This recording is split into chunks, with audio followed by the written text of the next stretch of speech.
Welcome back to Table the Under. Wait, I got that backwards? Hey, Nope, that's right. Under the Table, episode 38. We are here. We have finished book one. Very good job. We're going to talk about that a little bit. I just want to say hey to you guys because it feels like it's been a minute since we've recorded Under the Table. And now I know that I see you guys in different arrangements and different shows. We do a lot of content, but I do really like this particular cast and group. There's just a good vibe here at Under the Table. And so I'm just happy to see the four of you tonight. Adam, Me too. know, it's not a competition, but gosh, we're winning. Those other shows. That's why it's not a competition. Yeah,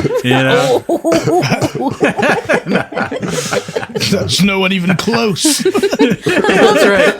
literally, all of us, with the exception of Dustin, are in all of the other shows, and we're literally shitting on ourselves. Just shitting on ourselves, yes, which is, boys, cheers. That's right. We won before we even started. Just soiling yourselves. Apparently, it gets you. not. Never mind. Yeah. Hey, Let's not. Pooh, get out of my pants. This week, I This is why we're wanted the to best. talk a little bit about book one, kind of like a little mini Tom Talks, if you will. I did get permission from Heath before we did this. He was a little reluctant, but he understood. But I will hand it over to you, Heath, if you want to kind of guide us through a little bit about book one. My thought is, generally, what do you guys think about 2E so far? And then book one. Like, Heath, what you got? Heath, answer. Give us all the questions, but here they are. I only asked one, really. But. Yeah, I mean, I already knew I liked 2E, so that wasn't a surprise. It is always refreshing getting to play it amidst the amount of Starfinder that we play, just because the 3-action economy is different, or the 3-action system, rather. And, you know, the stakes of combat, as we've talked before, just feels a little more heightened. As far as the book itself, I mean, I feel like it was at times a little, I don't want to use the word meandering, but there were times where I feel like the listeners might have lost the plot of like what is actually happening here, because I know I did a few times where I'm like, what is our goal right now? Because I don't feel like we've like really had a goal for a couple of episodes, or at least it's not at our front brain, you know? So that's my only like critique of it is that at times I felt like we're just kind of doing shit without like an overarching goal. Mm-hmm. But I mean, the vibe of Alkenstar is super, super cool. And that's kind of to me, the biggest thing with book one is just like living in Alkenstar and getting a feel for it, and you know how it's different than other 2E settings or even just TTRPG settings in general. For sure. Did the rest of you feel like you struggled with the plot? Yes. A little bit. I mean, when I put myself in my character's shoes, like, we started off strong, like, we're gonna get revenge. Like, we all had a motive to, like, really get revenge. And then we basically are outlaws and all nearly blackmailed, basically, to work with the Duchess, you know, the Duchy. So under the guise of like, you know, getting that revenge, but you know, these guys are a whole lot higher level than us. They got to work us, you know, we got to work our way there. So I feel like, you know, just from a character perspective, you know, at least maybe Amir is getting like, what are we doing? You know, like, but, because it's just, how I view it, like, we're like one little cell.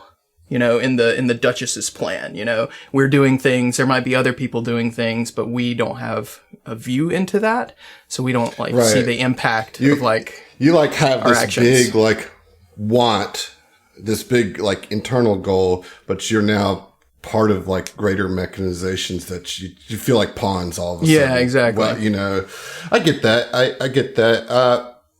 What about you, John? Did you have some issues with that as a player? You have a particular dynamic is that your original character who did have this motivation for revenge no longer is, and you have a new character in here with some different motivations. So how does that work for you when it comes to the plot? Well, starting off from like the perspective with Osaze is that like I feel like it wasn't. I wasn't necessarily lost in the sauce as more so that it felt like it feels almost a little unfocused. As far as going with, okay, here's your big bads, and then we'll never see, we won't see them again for the rest of this, book. But like, the way I liked it, how it was described by one of our listeners, in the Discord, shout out to Peregrine, who was, saying that, when an AP doesn't, mess around with hiding its big bad evil guy behind layers of lieutenants or worse, it's a book 5 surprise, you know? So the way I see that is that like, well, we're not necessarily dealing with layers of lieutenants. It's still like, okay, yeah, we have the intro to our, to the big bad evil guy, but we're not going to have further encounters with him regularly, you know? But, that being said, I don't think that's not necessarily a bad approach.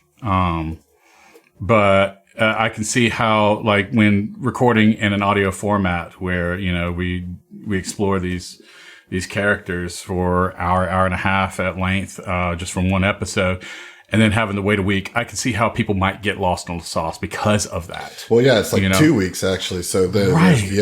there's 2 weeks. There's a little distance there from like mini arc to mini arc, you know? Yeah. So unless you're hammering that like every single time, that's the risk that you run into. I will say, and Emily, I'll let you speak to this in just a moment, but I will say that the things that you are doing are connected to Mugland and Loveless, even if it feels like an arm's length away, you know, like, and hopefully you'll see some of that as we go forward, you know, but so Emily, how are you feeling about the plot, the stories thus far? So Mugland and, the other one. Wow. Yeah. I'm fine. Mugland and number 2. All I could think of was Lucy Lawless, and that's not. It's close. That's not correct. I'm cool with that Lawless. casting for sure. That's a good casting. That's a great casting. Yeah. So that's my contribution to the conversation. No, it's That's all I gotta say about that. I gotta say about that. No, it's How do you feel about the adventure? Well, I don't know her name, but she's Lucy Lawless. Moving on. anyway, it's sex life. Lucy Loveless. Yep. Anyways, Jesus H. Christ. I can't imagine how people got lost. Right, exactly, right. Their guides are so stalwart. We're here to guide you on this auditory journey to nonsense. No, I thought it's okay. Like, there were a few moments where, like, in the junkyard and stuff, right? It's because it's so detached from the bigger story. But also, I do like that Loveless and Guy are. God damn, Emily. Now you can't think of his name. Mugland. You can only have one in the memory at a time. You are operating your computer brain is at minimum RAM all the time. An orange cat. I have to share that one brain cell. Anyways. Wow. Damn. Yeah. Wow. I enjoy knowing who the baddie is. It's kind of like a Strahd situation, right? It's like I you don't always believe know who that you're you aiming do know for. who they are. I'm more of a face guy than a name guy. I hear you. I know but I their don't vibes. believe you. I understand and empathize with your sentiment. However, there's some flaws here. nah, it's pretty flawless. I really like knowing who the villains are. Can you tell me who they are? Obviously, villain 1 and I'm villain asking, 2. for real. The patriarchy, You got right? any other? You got any other discussion So dumb. Yeah. No, well, I did want to before we move on from that question, like I don't want to comment over on whether it's good or not because that's subjective, but I just feel like it's a little bit of whiplash. Like there's such a strong, like even from the player's guide, right? Like it's, hey, build this character to have a reason to desperately want revenge. You know, like it's such a strong and specific setup, right? And then it's like whiplash because then you're kind of meandering around just being victims of circumstance. So it's like very quickly you're like, okay, I'm gonna fuck him up. I'm gonna get him. I'm gonna fuck him up. Oh wait, I'm far too small and weak to do anything of consequence. I better go level up for a while. You know, so like there feels like a meta aspect to that I don't know. That's one of my kind of issues with it. Is like it feels very meta. It's like, hey, here's the setup to the plot, but like the mechanics don't work yet. So go play the game for a while and come back and we'll do bad guys. That's just life, though. Like just because you want to get back at somebody doesn't mean you can immediately. Like if you want to do it right, if you want revenge, you want to ruin them, not just hurt them, right? Yeah. Well, and that's what's what's happening. Well, that is what's happening here, right? So the first thing that you do is you go rob his bank, which is where, like, so you Very successfully. Yeah, We well, I mean, you got got the money. Yeah. But you know, so that puts a hurt in his finances, and then you learn that he is actively trying to get this Pyronite formula, and you take the person who could give that to him off the street. You know, so like you're putting hurdles in his plans as you build up the strength to then face him off. So it's not like okay, I'm going to go swim laps for 5 years and then come back and do this. Well, like, you couldn't do that. It's the Ustrati River. It's super polluted. So we're John Wick pre John Wick. You know what I mean? Like we're getting there. We just got to get there first. I can't even But I imagine do- what John Wick was before pre-John Wick. Like, what was he? Monster. Yeah. What was his Baba Yaga or whatever his name was? I don't know. He was Baba Yaga. Huh? That's what I'm That aiming makes total for. sense. That's what I'm going for. Give me that He was- Baba I mean, Yaga energy. He was Kiritsugu Imiya before he was John Wick. He was just the Japanese John Wick and became the American John Wick. It's John Wick's all the way down. All is the what way I'm saying. down. Right, it is. This motherfucker Wickception. dropped a damn Fate Stay Order reference. Nope, wrong one. I love night. it. I love it. I still love it.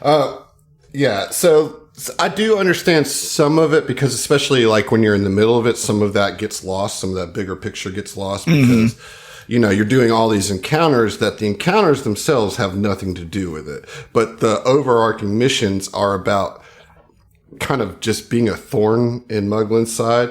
And like the problem is you don't really see any of that, like how Muglin's responding to that or what, you know, you just, it's all through, well, I assume that Phoebe's telling us what we're doing is doing something, you know? So I get that. And there's a little struggle there for sure. Well, I think that's part of what causes it is like after, you know, the introductions and our fall from grace and becoming outlaws and all that stuff, then by virtue, we meet Phoebe, right? But then it kind of just turns into, for the most part, it just feels like, oh, okay, we're just working for Phoebe.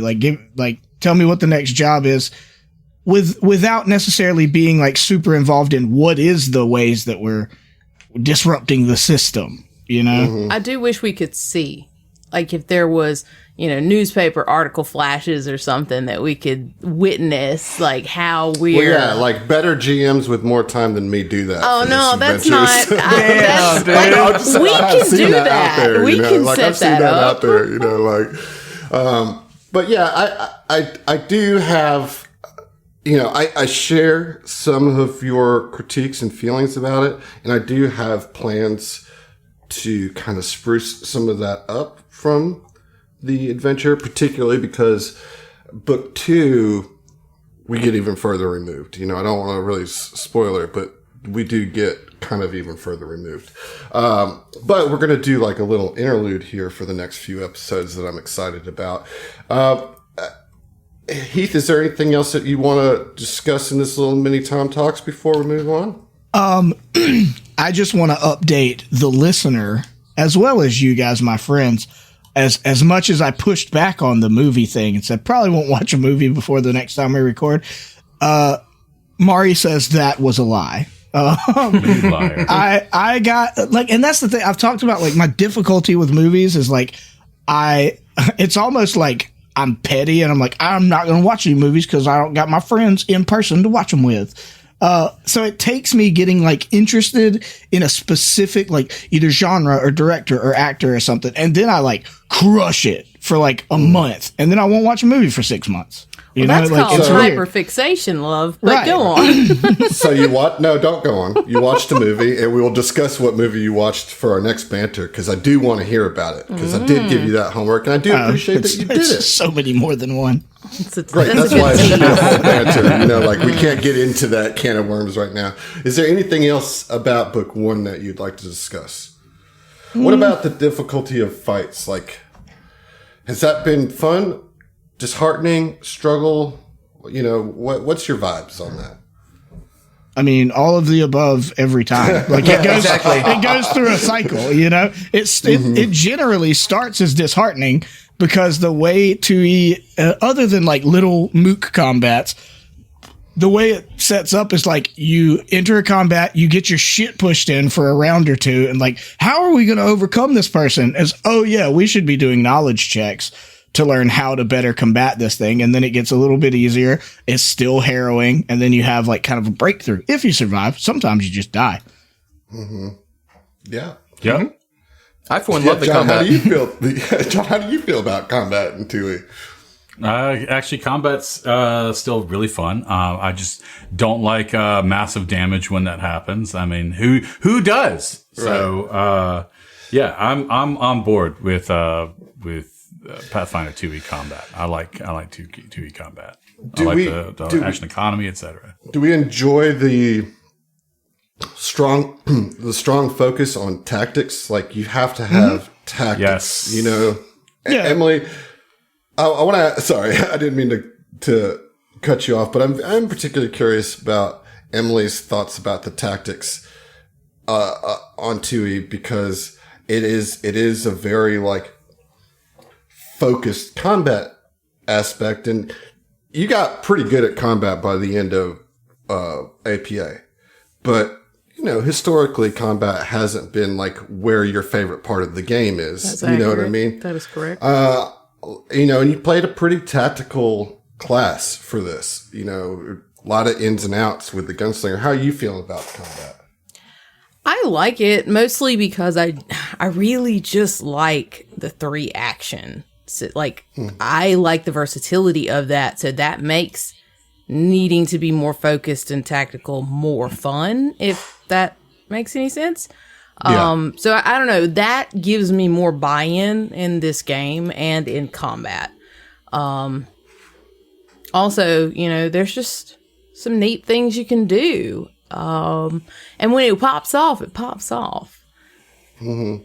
I just have a problem making that pop off occur. It's mostly a dice Well, thing. that is the name of the struggle right there. Hard. You're not alone in that, I promise you. Yeah. It's hard when these single enemies are critting you 50% of the time. Right in the face. Yeah, like on first turn, you're in like reaction mode. You know, you can't even worry about setting anything up. Like you're in like, oh shit, like we got to figure out how to respond rather than like press, you know?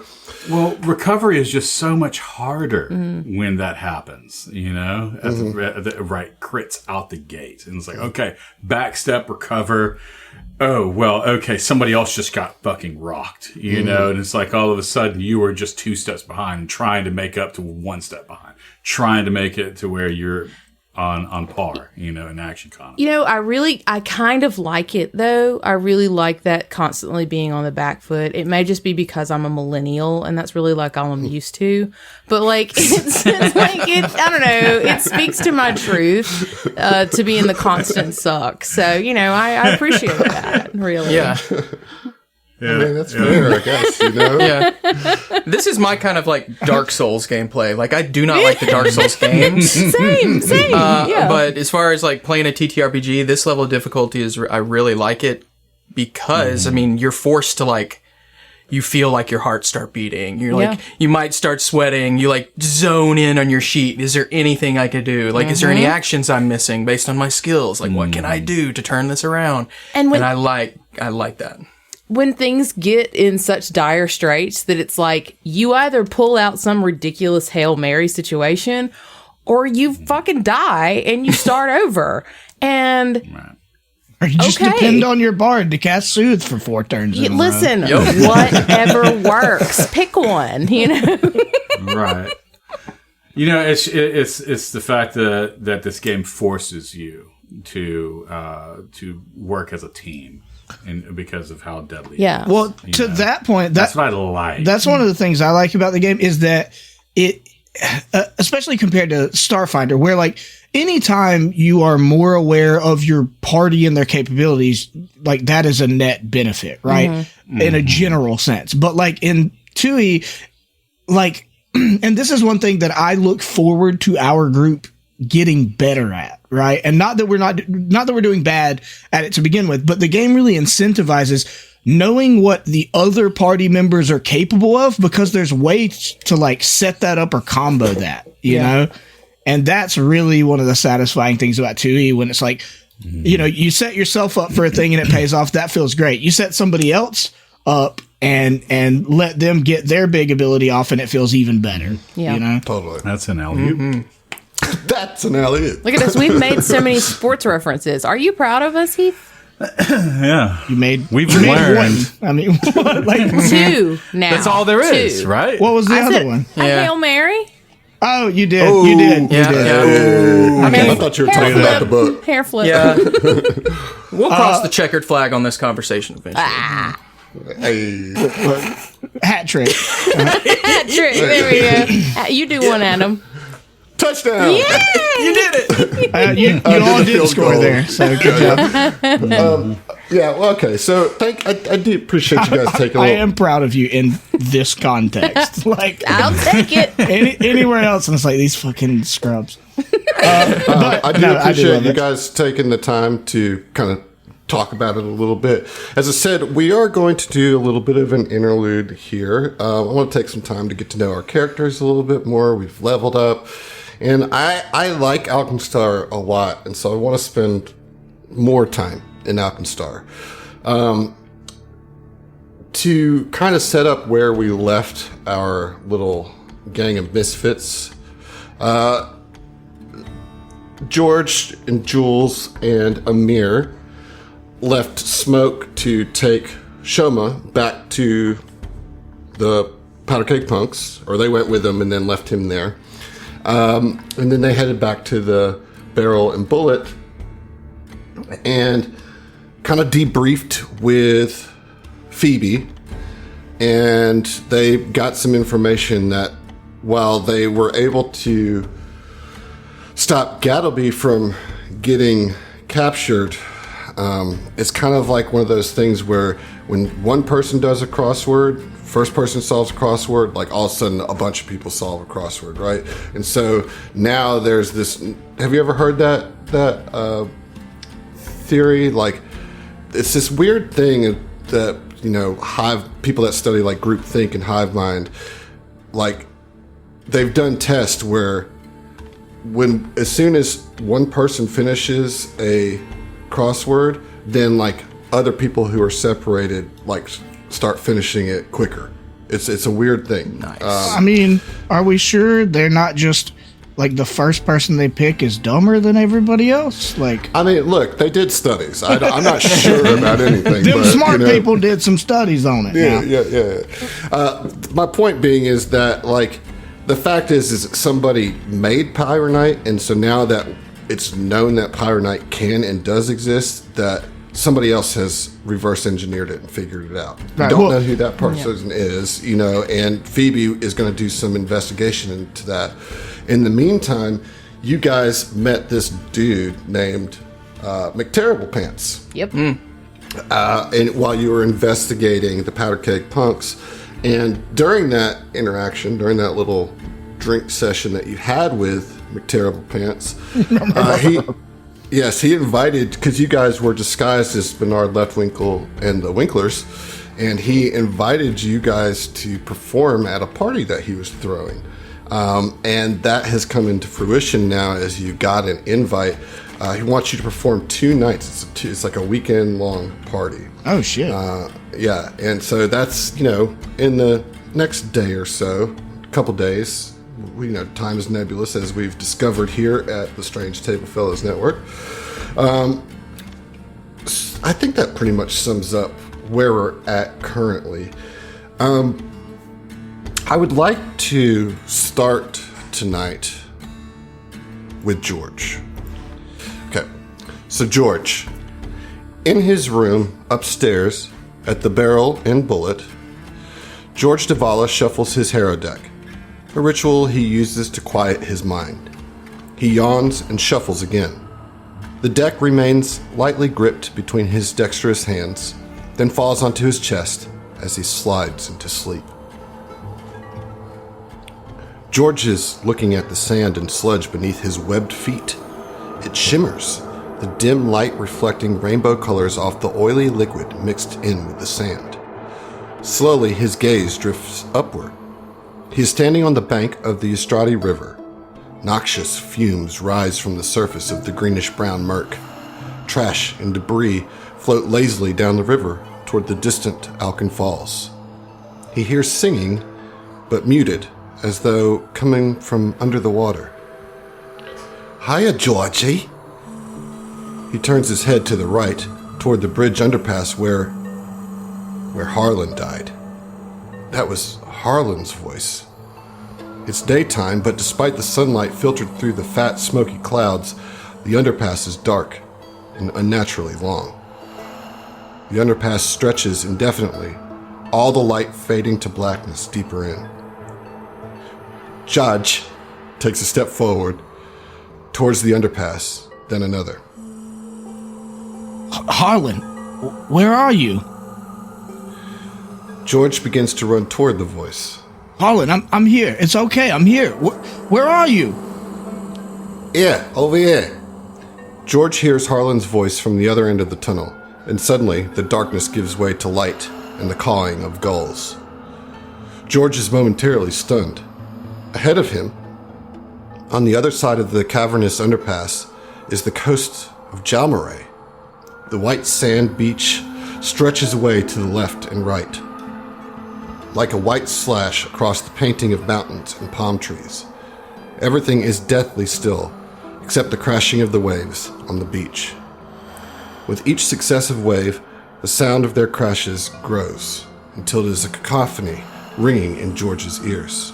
And again, there's that odd singing underneath the roaring surf.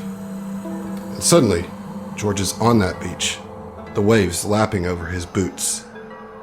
There ahead, lying on the beach, is the dead body of his friend, his mentor. The older man's skin is clammy and sickly green. Sand crusts his cheeks and coat. The hilt of a knife protrudes from the dead man's chest. Harlan's torso begins to rise as George stares in horror. It takes an eternity for that head and torso to achieve a seated position. Harlan's dead eyes stare into George, looking not at him, but through him. The ocean blue eyes of George Davala lock, transfixed, onto the card pinned to Harlan's chest. The betrayal. George tries to tear his eyes away from the blood-soaked Harrow card, but they snap back to the betrayal card as though the pull of it was magnetic. Harlan stands, the sand flaking off his hair and coat. George's mentor extends his hands to the sides, a welcoming gesture. Suddenly, George is afraid. A deep, paralyzing fear down to the bone. As Harlan lifts his hands to the sky, the sun is eclipsed by the moon, and day turns suddenly into night. I really suppose I must thank you, Georgie. One cannot reach heaven without first dying, and because of you, I died. We all died. All thanks to you. On the other side of Harlan, torsos spring up out of the sand. All dead, all bearing a glowing hero card staked through their hearts. Jules, her fiery hair steaming and matted with a bullet hole in her forehead. It's your fucking fault the kid's dead. Amir, with half his face horribly disfigured, as though burned. You lied to us, George. You lied. But we've paid for it.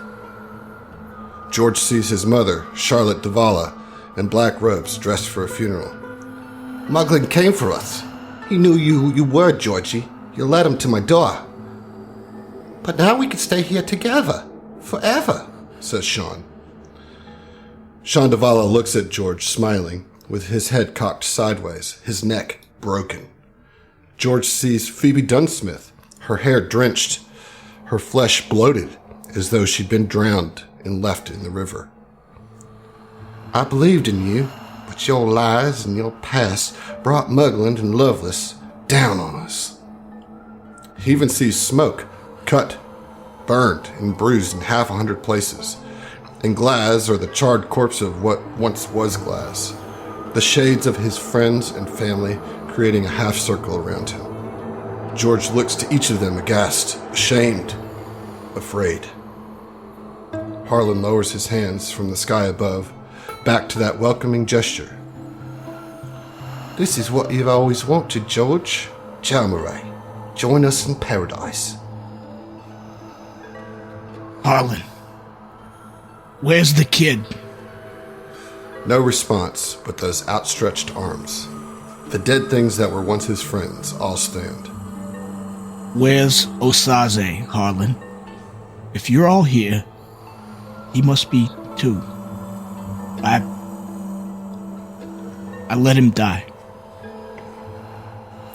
The half ring of shades move towards George in unison, one slow step at a time. Without realizing it, George is stepping back, away from his friends, back into the sea, or the tunnel, or whatever is behind him. The waves lap over his boots, higher now, up to the calf. The crashing of the waves is like thunder in his ears.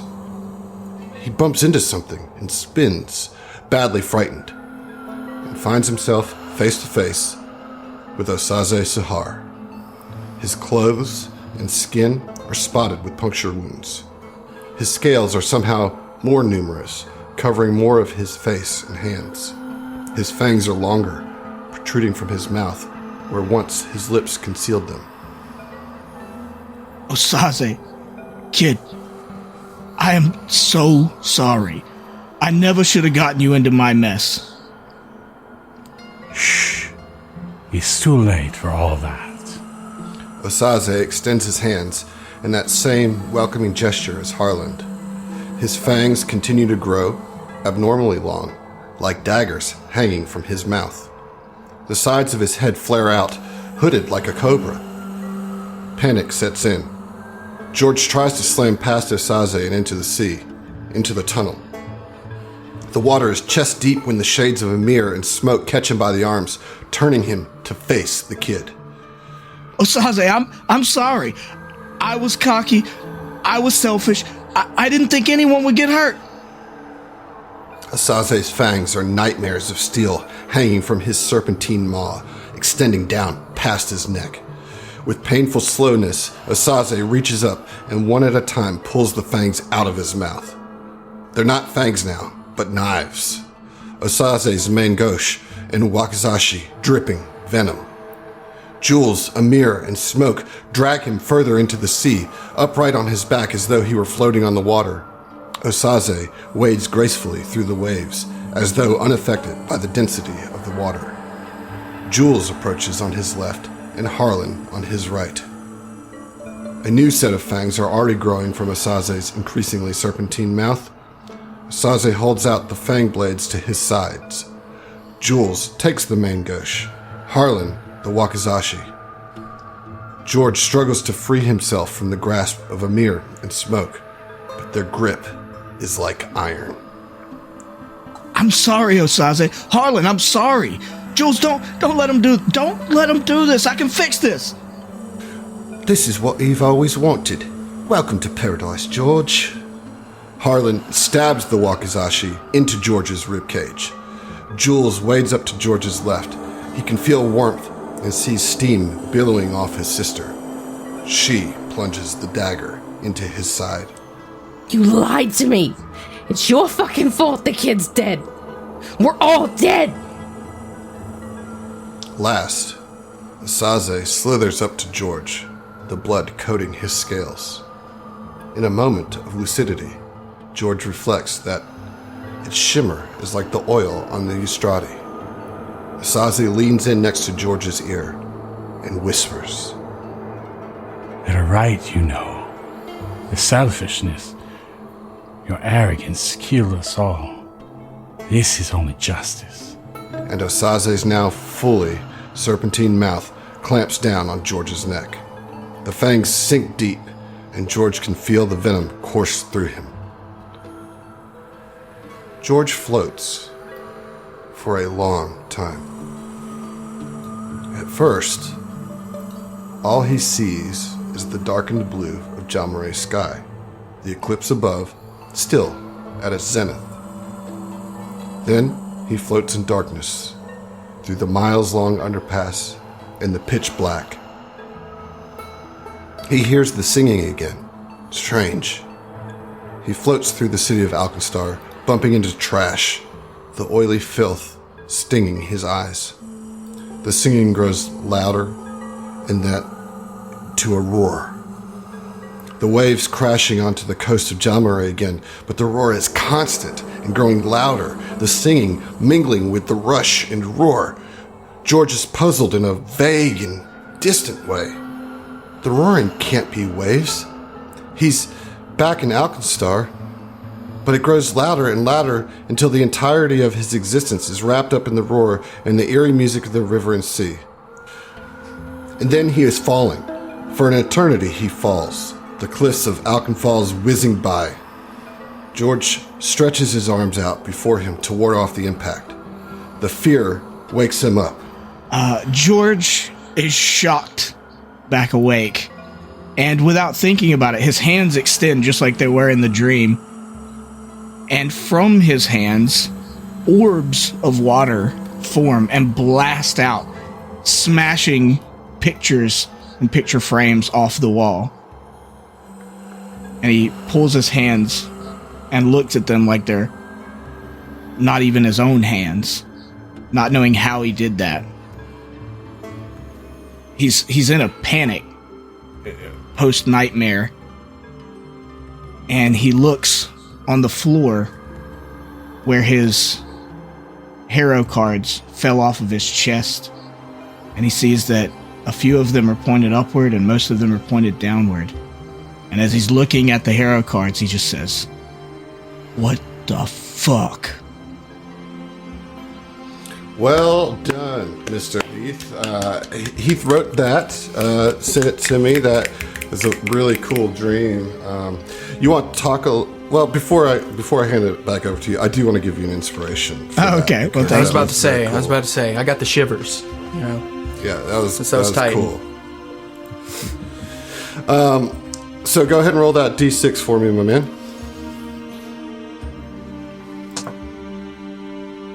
2. All right, that's going to be a general, so you can roll a D30. 12. 12. Okay.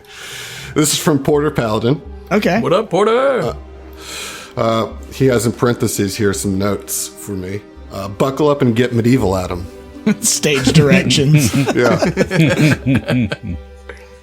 To whomst it may concerneth, please convey this inspirational missive with all haste unto the eyeballs of he who hath earned it. Say unto them, cast thou aside thine worries, and make of thyself like something unto a possum. For they are stout and indefatigable creatures, who humble us all with their good cheer, fortitude, and love of trash. Toodles. Here, here. Yeah. Thank you. Good Porter. time, old boy. Yeah. Good deal. Yes, Capital. Only one minor gripe. Indefatigable. That's how you I would love say that word. no, I'm going to say indefatigable. Indefatigable. I Just like really rolls off It the tongue does. that I like way, you it. know? I understand it. I get it. I would love to be indefatigable. You know what I'm saying? Yeah. Like, unfatigue me, please. Shoot. That's what that means, right? Incapable of being fatigued. Yes. That's it. Okay. So, Heath, you want to talk about a little bit what, mechanically, what this indicates? I am a level 20 character. I'm a golden god. We don't have to worry about anything ever again. Yes. You're The King of welcome, Alkenstar. party. Yeah, I'm taking control. I will never of die again. All of Alkenstar. Mugman's already dead. I killed him in my dream. Off stage, you know, Yeah. because he's such a chump. No. Whenever a caster levels up, you can switch out one of your spell slots. And I've had a spell called Kinetic Ram for a good long while, and I've never had a chance to use it. The one time I thought I would get to use it is on that bridge fight with that creepy monster thing that followed us, and I couldn't position it and get it to work. Right. And I was looking through spells and everything, and, you know, George is a water genie descended person, and I didn't have any water spells. And so I do have access to a spell called Aqueous Blast. And so his dream has somehow wiped away Kinetic Ram from his memory and added in Aqueous Blast. I kind of feel like it like just converted it, right? Like, because there's similar spells in ways, right?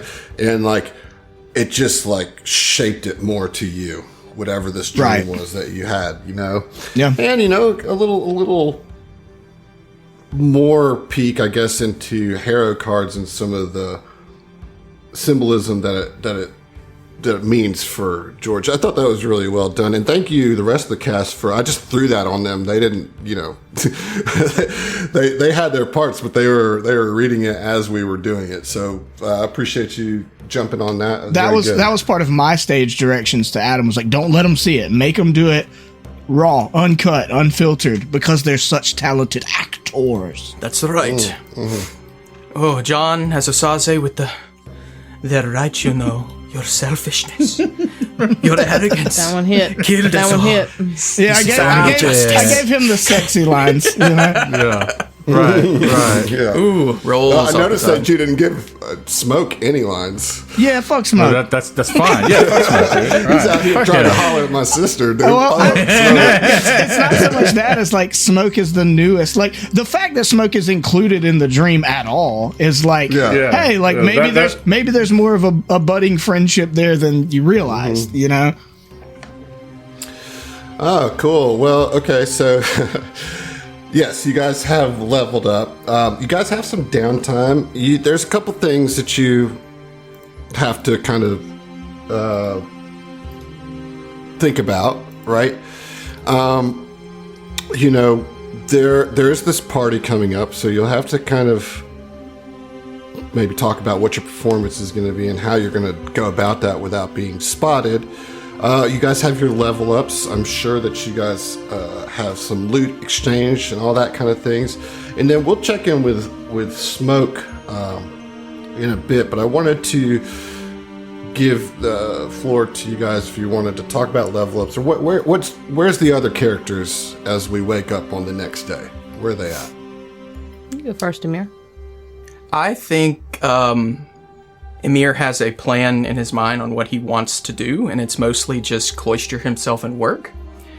But he can't do that, really, because he's got a lot on his mind, and he just can't really concentrate. So he's gonna want to get a little bit of clarity from Phoebe, if that's possible.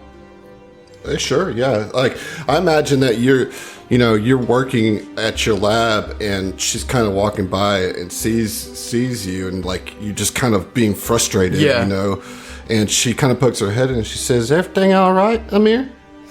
Oh, Phoebe. I'm so happy you came by. I do have one thing that's been on my mind for a good while now, and it's, what the fuck are we doing? I'm afraid I don't. What are you talking about? It looks like you're trying to concoct some sort of alchemical stuff. No, us. This ramshackle crew of people we have. Are we moving the needle at all? Mugland, Loveless, they're in their little shiny palaces, feeling safe and tidy. I want them to fear. I don't want them to feel safe. How are we moving that needle? Well, I can understand your need for some satisfaction in regards to Muglin and Loveless, and trust me, I despise Loveless as much as you do. She defiles what it means to be an Alkenstar shield marshal, and Muglin, he's a pain in the ass too, but he's always been a criminal. Loveless, on the other hand, she's fucking with the integrity of our city here. As far as moving the needle, I know it's going slow, Amir, but the financial damage that you did at the gold reserve, I can't imagine that Muglin is feeling comfortable.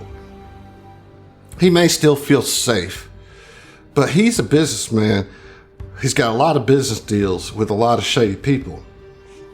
And if his finances get tight or dry up, he might find that he has some problems on his hand. Now, I haven't found much on him, though I do have some folks out there trying to keep up with his goings on, and I'm hoping to get some intel later on this afternoon. Maybe tomorrow. Good. I can't wait much longer like this. I understand. He's a powerful man, though. He might be a shady businessman, but he's a gunslinger of his own right. And I think he could put a hole right between your eyes quicker than you could sneeze at him. I'm sure he can, but if I made a run at him, it wouldn't be face to face. I just feel that Oz died for nothing. For nothing. Pyrite is just proliferating across Alkenstar, apparently.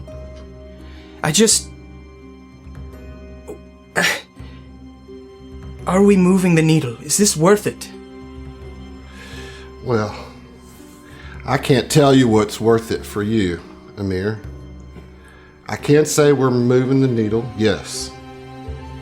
Slower even for my liking, but we are going for a big catch here. And it's going to take some time to get things aligned. Now, Asaze, I'm saddened by his loss, but I can't pretend to fully understand what you're feeling. He was closer to y'all than he was to me. And it seems unfair that he fell to two-bit criminals like the Powder Keg Punks. But he did. And people die in Alkenstar all the time, Amir. I'm well aware. And part of that is because of the corruption and the danger and the boots on people's necks that's being done by the likes of Muglin and Loveless. You're right. No death is worth it, Amir, but you can't lose sight. I wish I could give you something more firm to grab onto. But let me ask you this. What would Asaze want you to feel and do right now?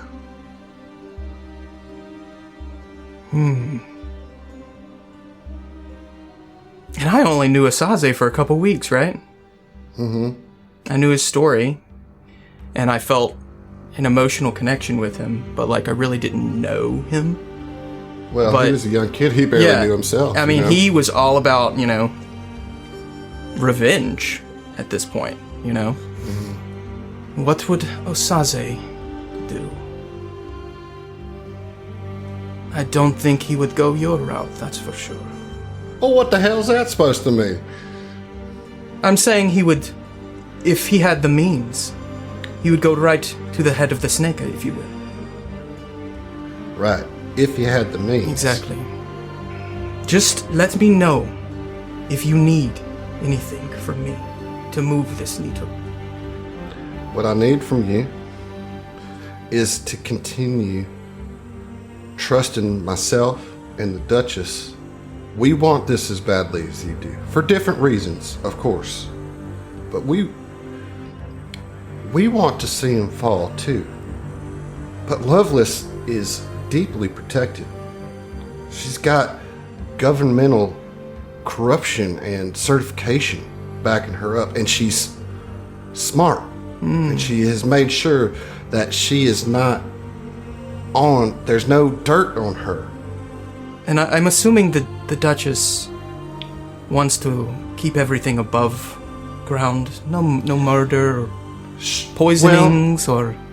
I mean, that's kind of why we've employed you. But in a broad manner of speaking, yes, she can't be seen to stoop down to that kind of political play. Her position in this town is tenuous at best. There's a lot of people that want to take down somebody who's noble and has good intentions for the city in their heart. You're well aware that we are smack dab in the middle of two warring nations who both are looking for a leg up on the arms race. And what are we but a technologically advanced city continuing to develop new weapons like pyronite? This is a balance that we're trying to find and do here. I promise you will get your revenge. We want it. You want it. No, I will Gotta try to play the long game. I will try to find this balance. But if you just happen to get a list of corrupt individuals and happen to want to... They might be hungry and want a food delivery. I can help you with that. If you understand. I mean, listen, I do. Just trust me. All right? We got some intel. I'm hoping that this party that you've been invited to might be enough bait for Muglin to come out. Show himself. Maybe we could get some intel on what he's trying to do. Maybe you could get some intel on what he's trying to do. I will trust you. We're not gonna win this game on the fly. We're gonna win it on the river. We gotta keep our cards close to our chest, because they are too. Understood. I will trust you It'll for be now. all right, Amir. I will try to find this balance, but I can only wait so long. I understand. Would you like some whiskey? How about you try some of my whiskey? Well, I just gotta ask, is it poisoned? Because you just alluded to wanting to poison people, and you are kind of upset with me. I don't think you'd poison me, but I'm gonna ask just to be clear. Well, if we're speaking, technicalities, alcohol is poison itself. But no, All this right. is not the kind that will kill you. This will just... It's something I've been working on. As you know, I was a brewer. Taste this and see how you like it. And tell me if All right, what do you- you feel anything. What are you offering here? This is part of my level up. Poison. This is a new feat that came out in one of the Lost Omen guides. It's called Fermenting Liquors. And I thought it was perfect for a mirror. Basically, you always have a special batch of preserved liquor ready for each day. You serve your liquor to a willing adjacent creature. The creature recovers hit points equal to twice your level. Whoa! Yeah. That's awesome. Additionally, for 1 hour, all diplomacy checks to influence the creature gain a +1 status bonus. Nice. Wow. All right, so she takes it. What does it taste like? What kind of... It is thick. It's almost like, it's like, you know, the alcohol that it's just been just like distilled, and this is kind of course it's got the alchemical reagents infusing it, and it's almost like on a little flask, you know, and it is very, very strong, you know, but all you need is a little sip, and it's almost like the fire starts in your mouth and just kind of spreads throughout the body, you know, giving that healing action. So, right. How was it? How do you feel? I mean, it was pretty tasty. I feel a little bubbly in my head. I feel a little rejuvenated, and I feel like I want to give you a hug. May I give you a hug? I have not been hugged in a while. Yes, Oh, yes, so- yes. Let's. Come here. Come to mama.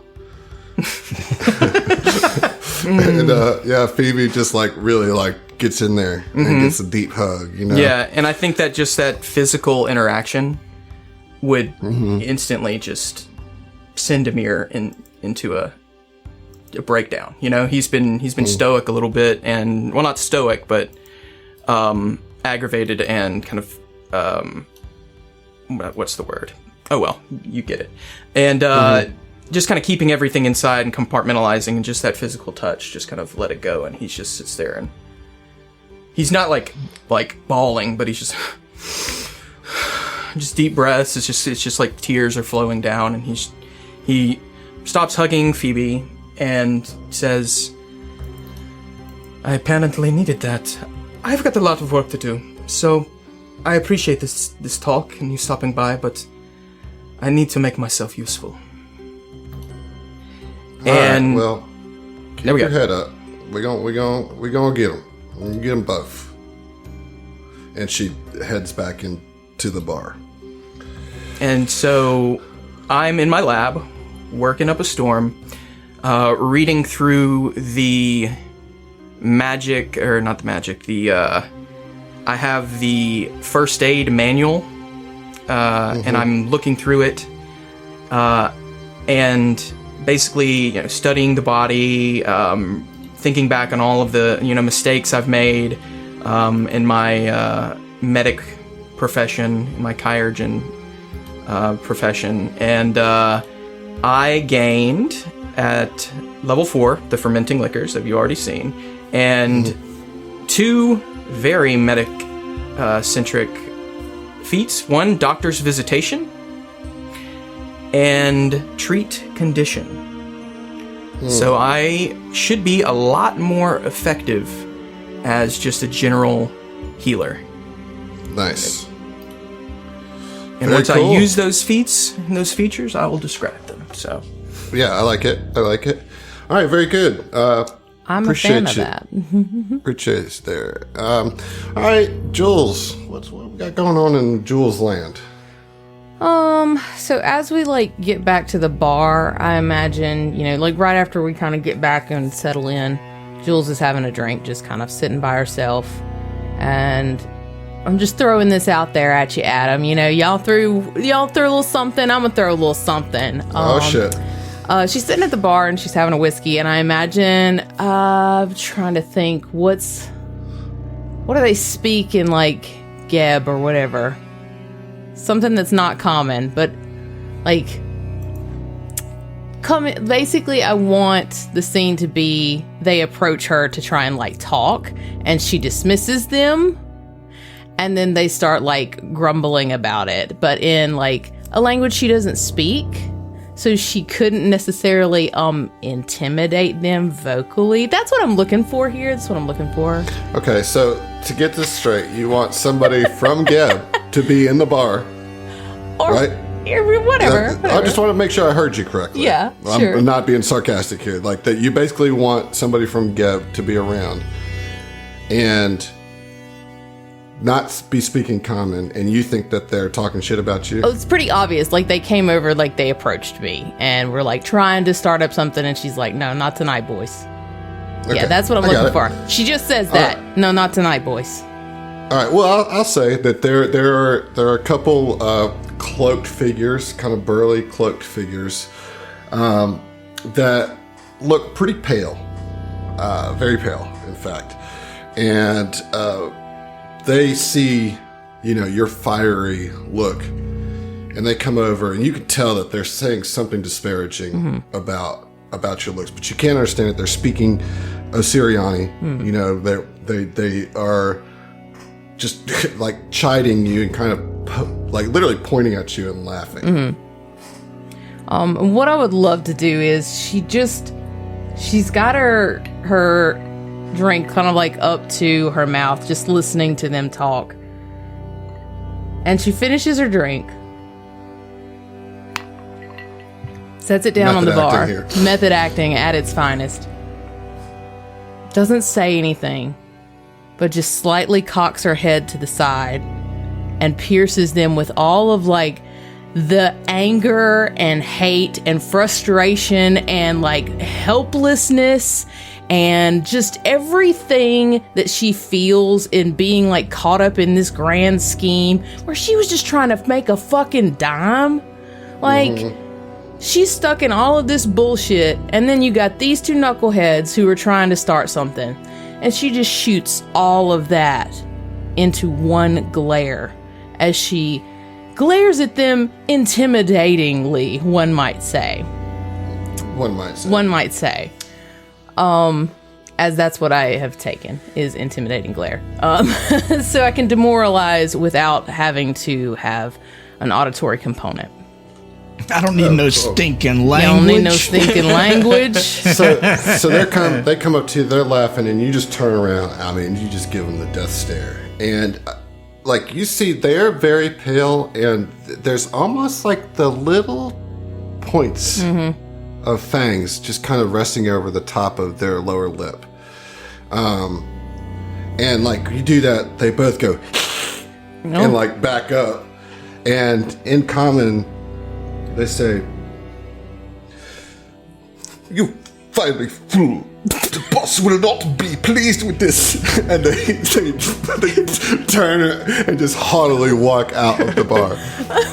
Could you repeat that with like? I don't think I can. Okay, like okay, a vampire. The vampire.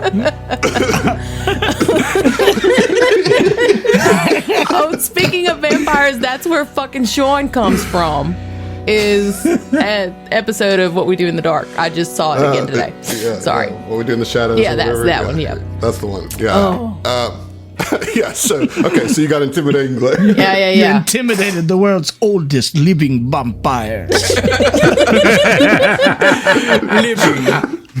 Oh, I love it. Oh, You shit. fool! No! How could you do this to me? Yeah. Please avert your gaze from my face. She would from there go and tinker around some in the upstairs. Like she's got a little mini, not like a proper forge, but kind of like maybe next to the alchemy area, where she just kind of does general crafting. And she's working on a few different things. She's tinkering with her gun some, and she's tinkering with some ammo, and she pulls out a couple of healing vials and starts doing some additional tinkering. At which point it would be really fortuitous if maybe George was in the area. So is We'll this, say yes. well, I'm just trying to nail down in my head the timeline. This is like the night we get back before my dream, or This is probably the the- next day. The Probably next night. day, yeah. Okay. Yeah, next. Yeah, whenever. Next like 24 early hours. evening. Yeah. Yeah. Yeah. I mean, I think prior to this, he's been kind of making himself scarce. And we'll, I mean, aside from being freaked the fuck out, also, you know, he was probably working on some stuff as well. But I think probably due to what happened in his dream, he was probably avoiding you and everybody who knifed him in the dream for a while. And it kind of had to work his courage up to be like, I need to go fucking talk to these people, you know, especially my sister, you know. And so I think he, very uncharacteristic for George, kind of like almost skulks into the room, you know, just like kind of comes in, like leans against the door, just watches what you're doing, doesn't say anything. I imagine that just kind of like is the moment for a little bit, and then she kind of catches that feeling of someone in the room with you, and she says, "Hey, I'm glad you're here. I saw this in the shops the other day, and it was, you know, I bought it. Okay, I bought it. Don't. First off, let me put that out there. I made a couple of adjustments." Just here, you've always got your fucking cards. You've always had those.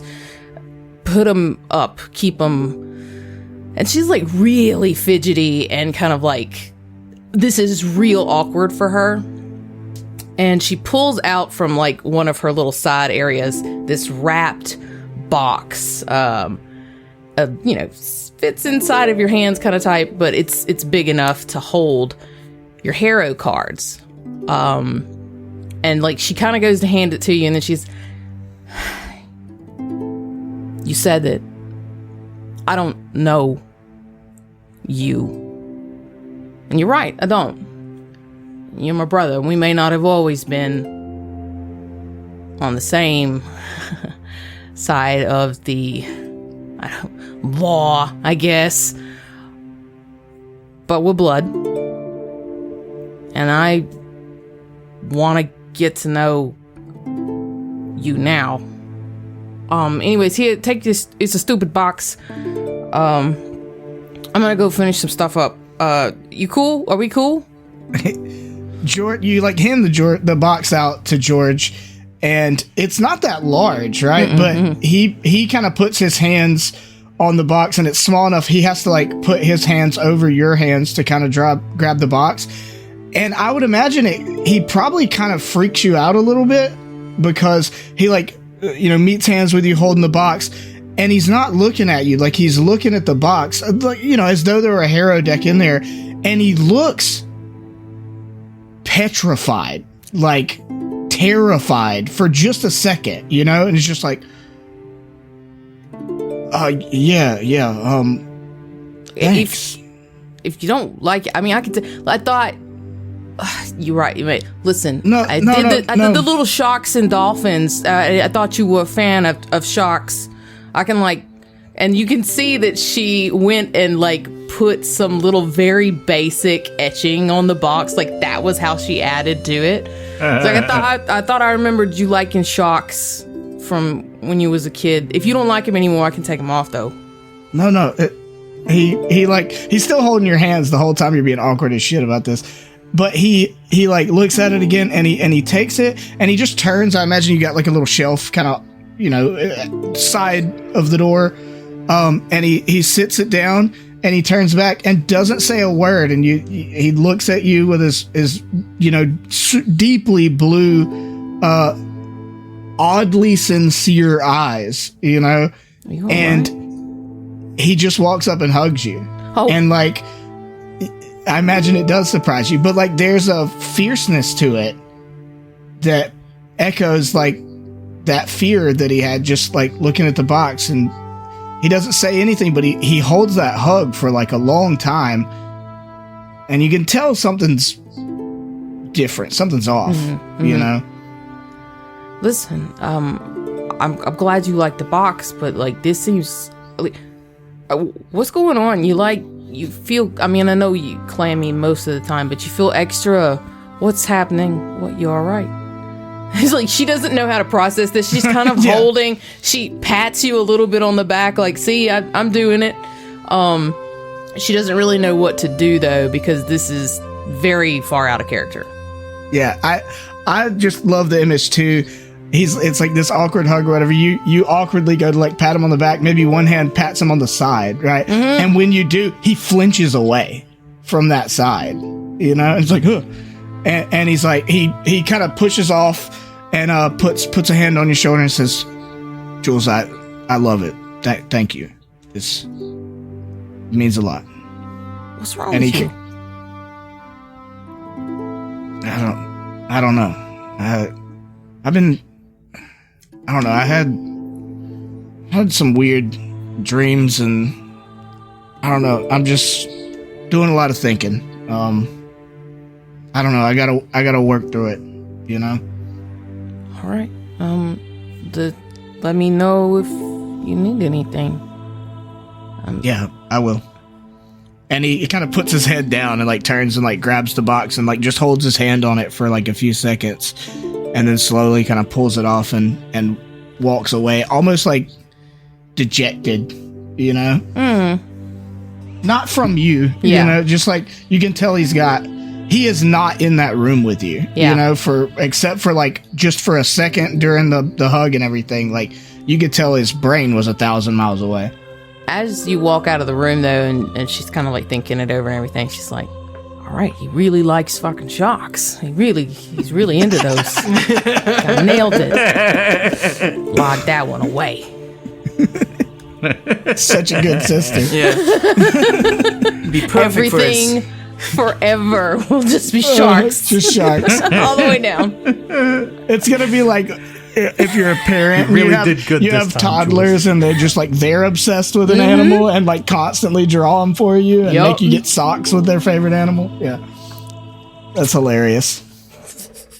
So far, so good, guys. On this level up, we got to check in with Smoke. We're gonna do that next time because we'll see it. See it. All right. This is the easiest one for me. Okay. All right.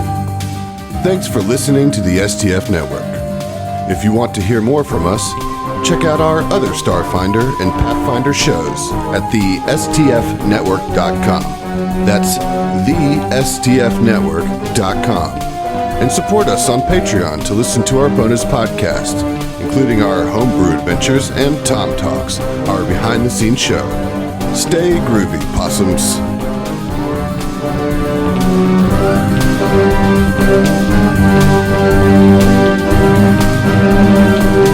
Thank you.